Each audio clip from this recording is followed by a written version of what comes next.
বেশ অদ্ভুত একটা বিশ্বকাপ শেষ করে শুক্রবার দেশে ফিরেছে বাংলাদেশ দল।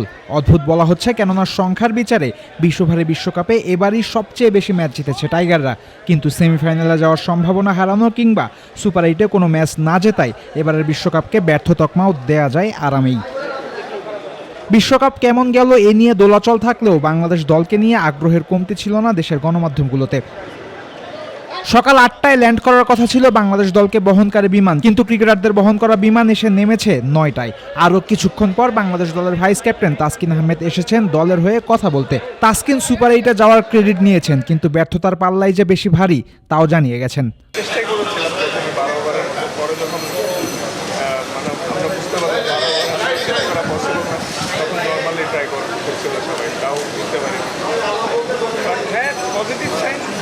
আছে যে throughout the tournament bowling super 8-এ সর্বপ্রথম এবার ওয়ার্ল্ড কাপ T20 ওয়ার্ল্ড কাপে আমরা 3টা জয় পেয়েছি। মানে পজিটিভ আর নেগেটিভের সংখ্যাটা একটু বেশি, কিন্তু আসলে সবার মধ্যে আমরাও একটু দাগ লাগুক যতবার, বার্জার ইজি ক্লিন একবার।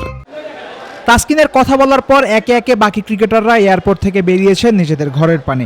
দীর্ঘ 47 দিন পর দেশে ফিরে মাহমুদুল্লাহ রিয়াদের মুখে ছিল স্বস্তির হাসি।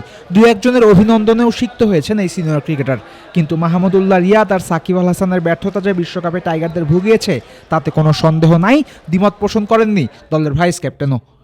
হ্যাঁ, এই দুজন সিনিয়র খেলোয়াড়ের অফর্ম আমাদের দলে তারা ফর্মে না থাকে অবশ্যই আমাদের ইফেক্ট পড়েছে, কিন্তু মাঠের বাইরে ইফেক্ট পড়ে না, কারণ মাঠের বাইরে তারা সবসময় গুড টিম ম্যান। আল্লাহর রহমতে এই যে 47 দিনের মতো একসাথে ছিলাম, সবার বিহেভিয়ার খুব ভালো ছিল, সবাই একসাথে ছিলাম। এই অফ দ্য ফিল্ডে সব তো ঠিকই ছিল, কিন্তু আসলে টিমের ওয়ান অফ দ্য কি প্লেয়াররা অফ ফর্মে থাকলে ওই টিমের প্রবলেম হওয়াটাই স্বাভাবিক। বিশ্বকাপে নিজেদের শেষ ম্যাচ শেষেই দেশবাসীর কাছে ক্ষমা চেয়েছিলেন ক্যাপ্টেন নাজমুল হোসেন শান্ত। দেশে ফিরে তিনি আসেননি গণমাধ্যমের সামনে, কিন্তু শান্তর মলিন চাহনি আর মলিন হাসি জানান দিয়েছে হৃদয়ে কতটা রক্তক্ষরণ হয়েছে তার। অবশ্য শুধু শান্ত নয়, পুরো দলেরই মন ভেঙেছে। আরেকবার সরি বলার পর এবার ভালো কিছু হবে বলেই প্রত্যাশা ব্যক্ত করেছেন তাসকিন। খালি মাইনাস পয়েন্ট দেখলে তো হবে না, এমনি তো মাইনাসেই আছি আমরা, তো প্লাসে আসার তো সর্বোচ্চ চেষ্টা করছি, তো করেই যাব। এবং আপনারা হতাশ হচ্ছেন স্বাভাবিক, আবার আমরাও আপনাদেরকে ইনশাল্লাহ ভালো জয় উপহার দেব। বিশ্বাস রাখেন আমাদের উপরে, আমরা আমাদের সর্বোচ্চ দিয়ে চেষ্টা করছি। নিজের প্রথম T20 বিশ্বকাপ খেলে দেশে ফিরেছেন তাহিদ হৃদয়, হয়েছেন বিশ্বকাপে বাংলাদেশের সর্বোচ্চ রান সংগ্রাহক।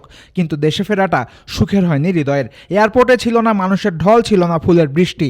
দেশে ফিরে এমন অভ্যর্থনা একবার পেয়েছেন বলেই হয়তো এদিনের ফেরাটা দুঃখের মনে হতে পারে হৃদয়, তানজিম সাকিবদের কাছে। তবে তাসকিন যেমন বলেছেন দল ফিরে আসবে, ঘুরে দাঁড়াবে, তেমনটা হলে সিনিয়র দলের ফুলের বৃষ্টিতে দেশে ফেরার অপেক্ষাও ফুরবে।